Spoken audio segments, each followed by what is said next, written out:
मुझे आज भी वो दिन याद है। उम्र तो मुझे याद नहीं, पर जब मैं छोटी थी तब बहुत शैतान थी।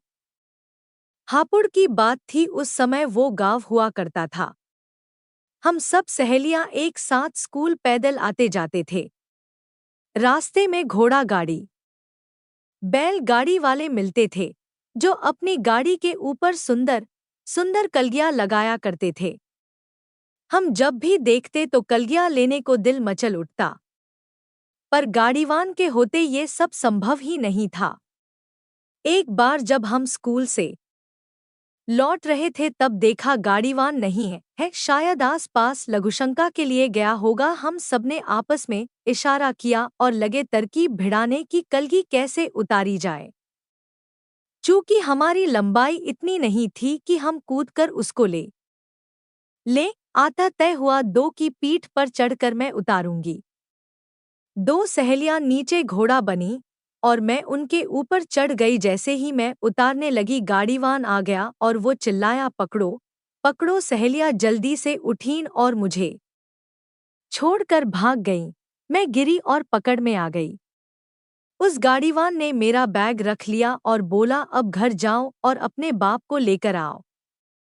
उस समय मैं ही जानती थी मेरी क्या हालत थी। घर जाने का मतलब बाऊजी से मार खाना और बैग ना मिलने का मतलब। मैं रोने लगी। वहां कोई मेरी सहायता करने वाला भी नहीं था। सहेलियां पता नहीं कहाँ थी।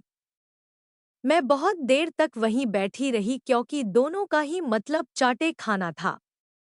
1 बजे घर पहुंचने वाली, जब 3 बजे तक घर नहीं पहुंची तब माँ को बहुत चिंता हुई। बाऊजी किसी काम से अचानक ही घर आए। पता लगते ही वो भी घबरा गए और मुझे ढूंढने चल दिए। उस समय फोन नहीं होते थे। बाऊजी कहकर गए थे, मैं जिस रास्ते से स्कूल जाती है उस रास्ते से स्कूल जाकर पता करता हूँ, फिर पुलिस में रिपोर्ट लिखवाऊंगा।